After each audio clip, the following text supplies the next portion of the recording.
Hello student, tracker 1 पर आपका स्वागत है।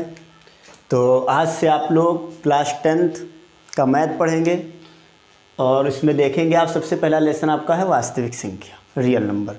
तो आप क्लास 9th में पढ़ चुके हैं कि वास्तविक संख्या किसे कहते हैं। तो आप इसमें सबसे पहले अब समझ लेते हैं छोटी सी बात है, वास्तविक संख्या क्या होती है। तो वास्तविक संख्या जिसमें सभी संख्याओं का अध्ययन किया जाए वास्तविक संख्या कहलाती है। या आप ऐसे कह सकते हैं कि परमेय संख्या का समुच्चय अपरमेय संख्या का समुच्चय वास्तविक संख्या कहलाती है।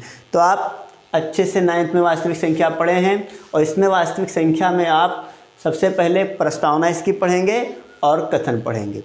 प्रस्तावना में आप यूक्लिड विभाजन प्रमेय का और अंक गणित की आधारभूत प्रमेय।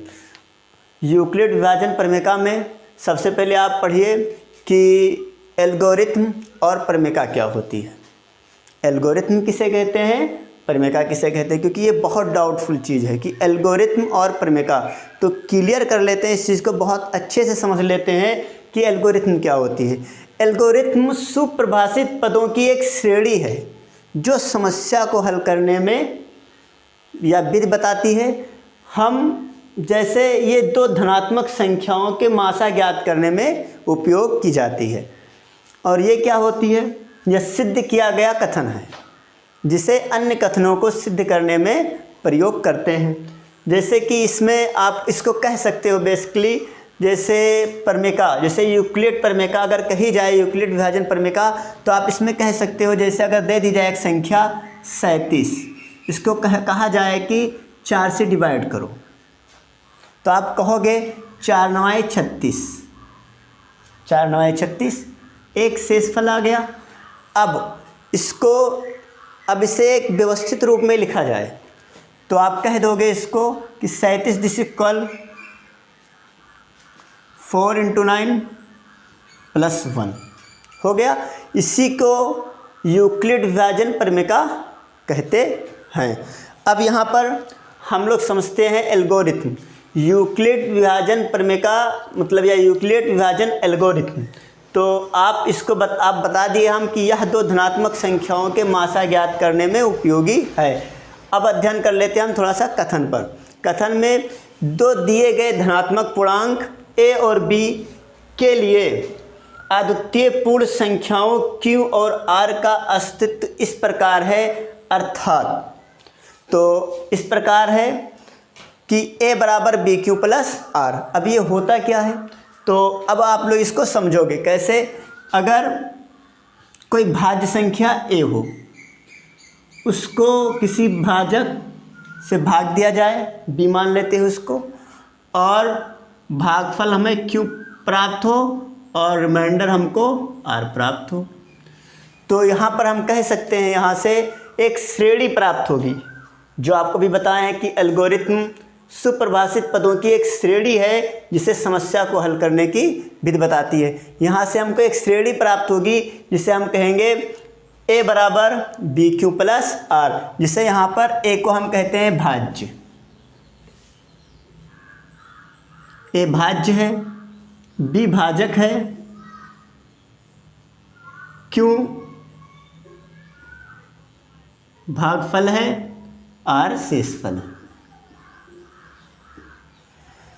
और इस विधि का प्रयोग हम जब तक करते हैं, मतलब इस विधि का प्रयोग शेषफल 0 प्राप्त होता है जब तक हम इस विधि का प्रयोग करते हैं। जहाँ पर r जो हमेशा जो शेषफल होता है, r जो है, r हमेशा या तो 0 के बराबर होगा या 0 से बड़ा होगा, 0 से छोटा नहीं हो सकता।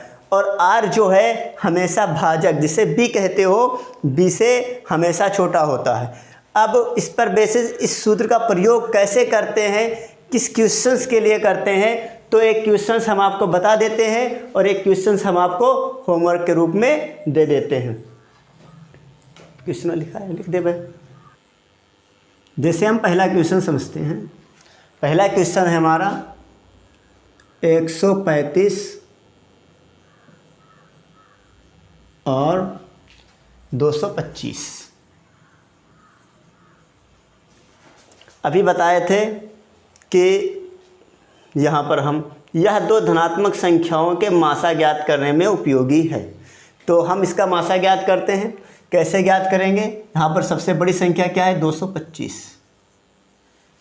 225 बराबर, अब 135 का ऐसी किसी संख्या में गुणा करो कि गुणा करने पर हमें 225 प्राप्त हो जाए। तो लिखेंगे हम लोग 135। अब 135 दुना ज़्यादा हो जाएगा 225 से, तो 135 से करना में 135 प्लस इसमें अभी कुछ जोड़ा जाएगा तभी तो 225 के बराबर होगा, तो 90 जोड़ देते हैं। अब ये क्या हो जाएगा? अगर 135 में 90 जोड़ देंगे तो 225 के बराबर हो जाएगा। अभी हमारा रिमाइंडर यानी शेषफल शून्य प्राप्त नहीं हुआ है। यहाँ कह रहा है इस विधि का प्रयोग में हम शेषफल शून्य प्राप्त करते हैं। अब क्या करेंगे? अब हम 135 को ले लेंगे। अब 135 और यहाँ से जो शेष बचा था उसको ले लेंगे 90 को। अब 90 में ऐसी संख्या का गुणा करो कि 135 से ऊपर ना जाए, तो आप 1 का गुणा करोगे और कितना जोड़ दें कि यहाँ पर 135 हो जाए, तो आप बता दोगे कि 45। अभी भी शेषफल शून्य नहीं हुआ है। शून्य शेषफल प्राप्त होने तक करेंगे। अब यहाँ पर 90 को ले लेंगे और अब यहाँ पर 45 शेषफल आया था, 45 को ले लेंगे। अब 45 में किसका गुणा कराएं 90 हो जाए? 2 का, प्लस शेषफल कितना हो जाएगा? 0। अब यहाँ बताया गया था कि इस विधि के प्रयोग में शेषफल शून्य प्राप्त होना चाहिए, तो शेषफल क्या हो गया? शून्य प्राप्त हो गया। अब यहाँ जो विभाजक था यही हमारा माशा हो गया। तो इसी प्रकार आप क्वेश्चंस को सॉल्व करोगे। नेक्स्ट वीडियो में हम लोग एक्सरसाइज 1.1 का प्रश्नावली के क्वेश्चन सॉल्व करेंगे और एक क्वेश्चंस आप होमवर्क के रूप में करेंगे और हम दे रहे हैं उस क्वेश्चंस को आप नोट कीजिए। 196 और 38,220 ये आपका होमवर्क है। नेक्स्ट वीडियो में आप इसी को सॉल्व करेंगे। धन्यवाद।